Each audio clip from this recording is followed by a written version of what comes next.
Applying for programming jobs can be one of the most frustrating experiences that you'll ever go through. It basically has come to the point where you will apply to a job and 1,000 other people apply to a job and you have no idea what's going to happen for 3 weeks. And that's really what's happening, and it's just getting worse. And I, in the past, have applied to jobs that I thought for sure I was going to get at least hear back from because I fit the requirements perfectly, just based on what they had listed. And I just never heard anything, or I heard back no, and there's just no explanation as to why. And then some jobs that I just like, I'm like, okay, I maybe will hear back, but probably not. I feel like more often than not, those were the jobs that I heard back from. And it's just such a mystery as to whether or not you're, first of all, if you're even going to hear back. Second of all, what the response is going to be. I've had emails saying, okay, we want to schedule an interview. And then I never hear back about that. I schedule an interview, I send the times, but you just never hear anything. And if you need a job, that's so frustrating. And I've heard back in the past, it's been like months after I initially applied wanting to set an interview up. It's like, but this is like 2 months after. Like, what good is that? Like, you can't just sit around twiddling your thumbs for 2 months and wait around for somebody to get back to you. It's so frustrating, and I just don't see it improving. I really don't. Until we figure out how to correctly list jobs, we're never going to solve this issue. We can't just copy and paste job postings and think it's going to work. I mean, you can look up job postings. There's misspellings. There's random technologies that don't even pertain to the job. And then you have to talk to whoever listed the job, and sometimes that can just be the most frustrating experience ever. I just it's just mind-boggling how bad job is looking for a job has become, and I just don't know what's going to fix the problem, truthfully. I hope it gets better, but until we figure out how we post jobs on a job board where you can't just spam apply and everybody just spams applies and then it just cranks out like 4,000 applicants of just resumes, and then your resume gets lost in the sea of 500 to 1,000 other applicants and with zero visibility as to what's happening. I mean, it's just so frustrating.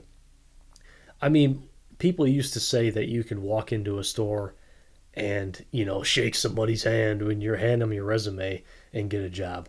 I don't know where that went, but that world doesn't seem to exist anymore. At least not in technology. That's just not that's just not how it happens. I mean, you can't do it.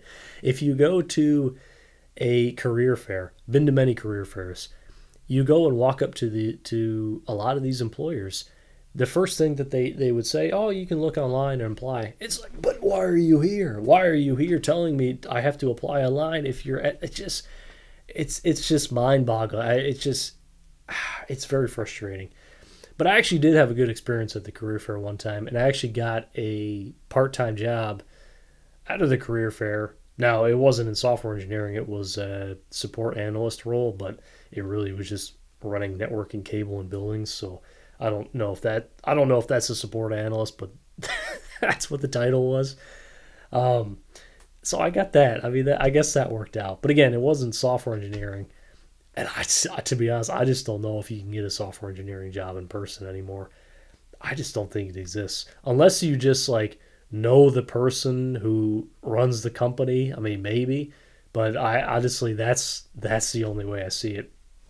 Now you can get referrals. You can get referrals from people if you know them, and like they'll like give you a referral.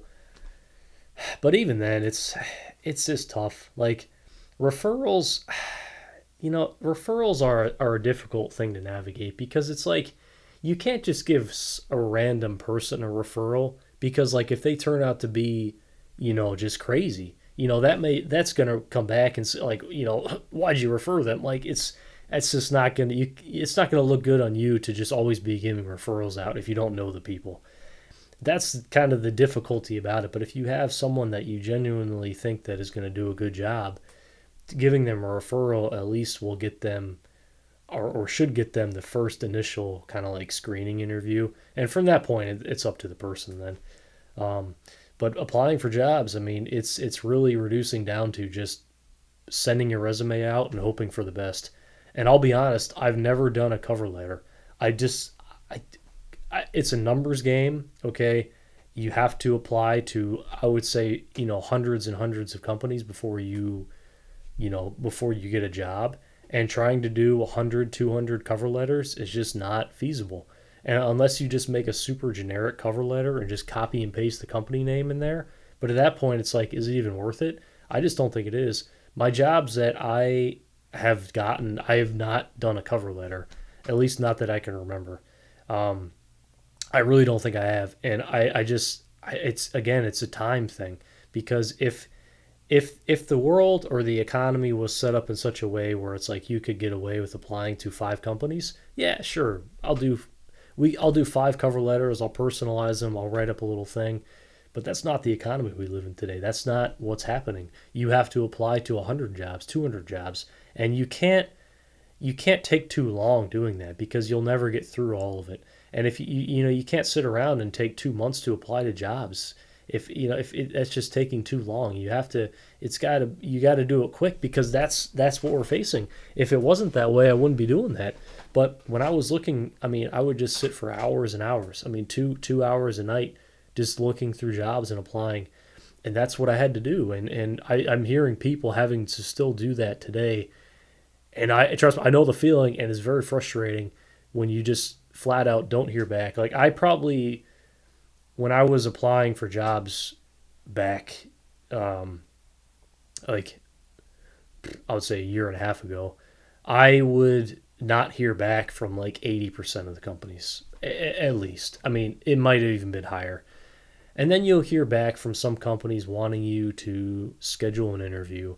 You'll send them a time and you'll try to schedule, and then you won't hear back about that. Those are the most frustrating ones, because it's like, what happened? Do you send a follow up email? I've sent a follow up email, and then they say they're not interested. It's like, it's, yeah. And then you'll hear back about people, who actually want to set up a time to schedule an interview, and you'll set up and schedule an interview, and then you keep going through the process. But those are just few and far between, it seems like. But again, it's just a numbers game. You got to consider, how long is it taking me to apply to all these jobs. I give it about 10 minutes per listing, and that's it. If it takes me 15 to 20, that means I'm only doing 3 or 4 jobs an hour, which is just too low of numbers. But again, it's because that's how everything is happening. When jobs are getting 100 applicants in the first hour, it's competitive. It's just it's wild. It's crazy. So that's what we're in. And has anyone else had a different experience at a career fair for software engineering jobs? I would love to hear if somebody's actually gotten a software engineering job through a career fair, because that would just be, one, surprising to me. But maybe it's changing. Maybe we're finally realizing, like, this job board thing isn't working. I don't know, but it's very difficult. Another thing I've seen is that there's such a wide, array of, like, experiences for that first screening interview.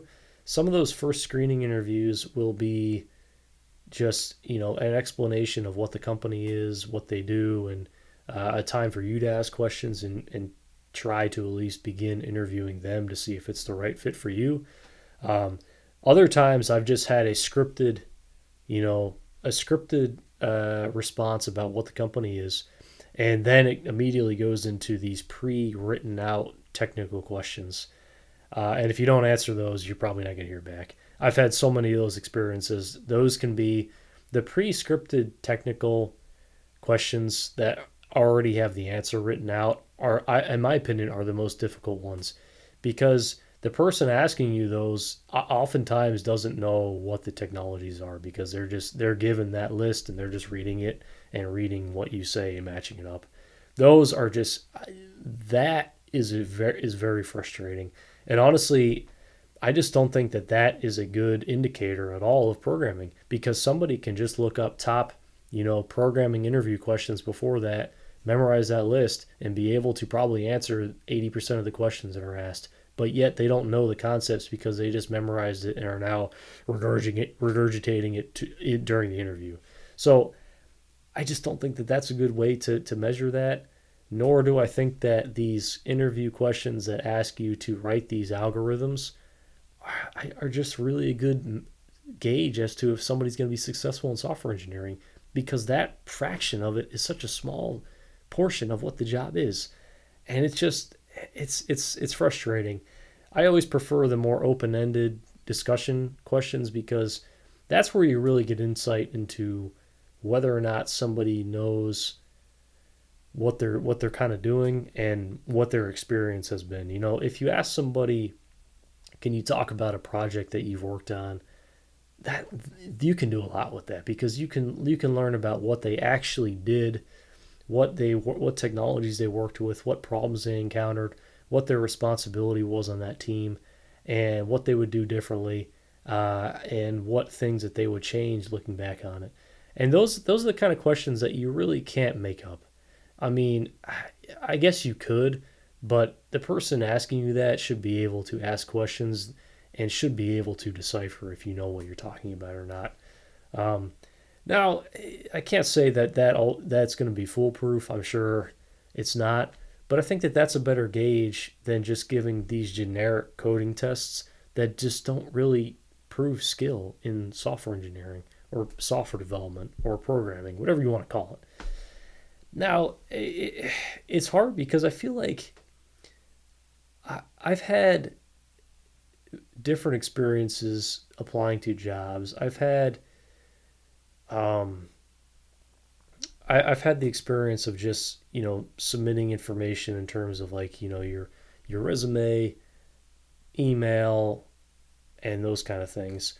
Where it gets a little tricky though is when the job application asks you for references before you apply.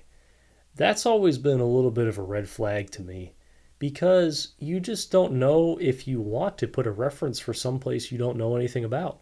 And what happens if that reference is somebody that you're currently working with? Now they're getting an email, about this job that you're applying to. Now you got a whole situation where you have to explain why and it just, to do all that for a job you're not even sure you want.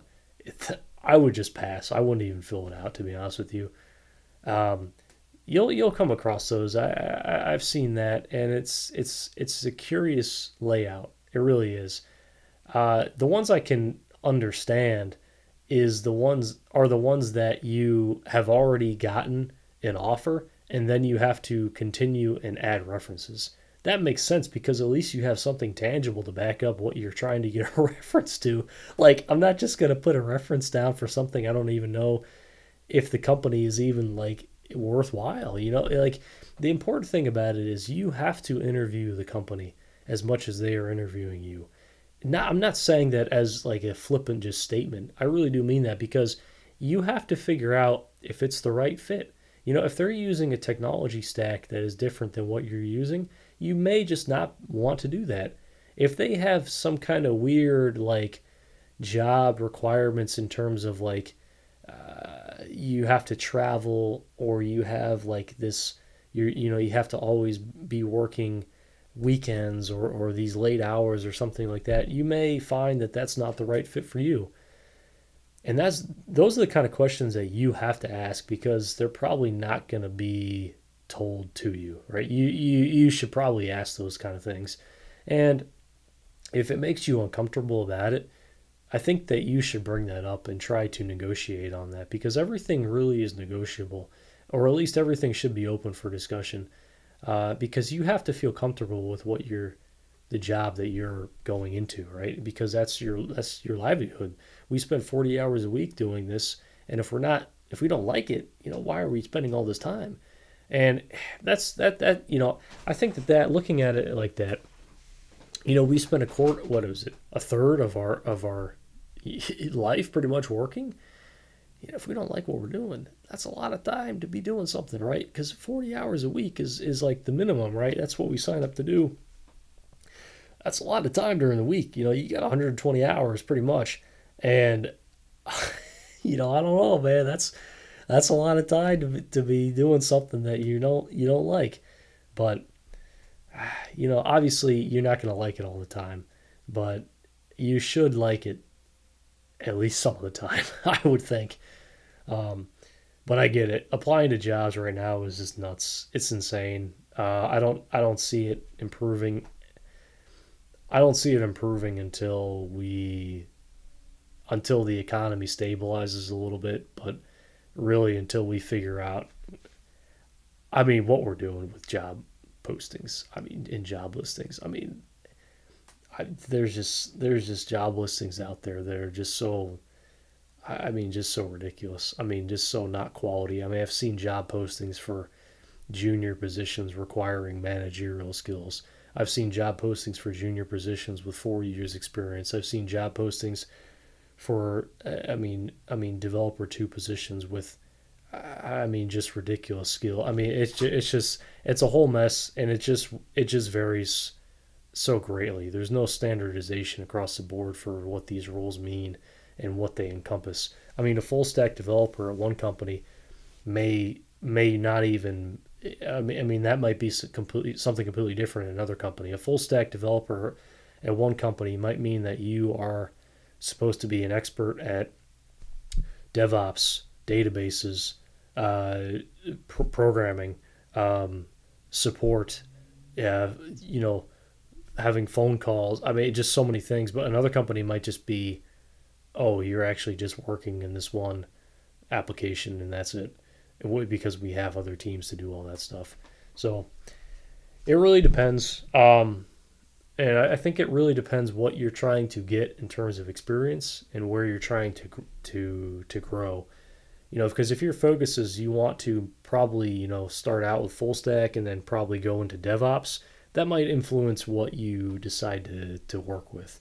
If you find out that you really like working with cloud environments like Azure or AWS, you might want to go in something that uses one of those technologies because you might want to try to take a path that you become like some kind of operations or engineer or whatever they're called. There's a lot of different categories, but it's really up to you, I think, to figure that out. But I get it; it's very frustrating, the job market. So we'll see if it improves. I'm hoping for the best, and I hope that applying to jobs gets better because this is just, I mean, this is not sustainable. But we'll see. I'll see you in the next one.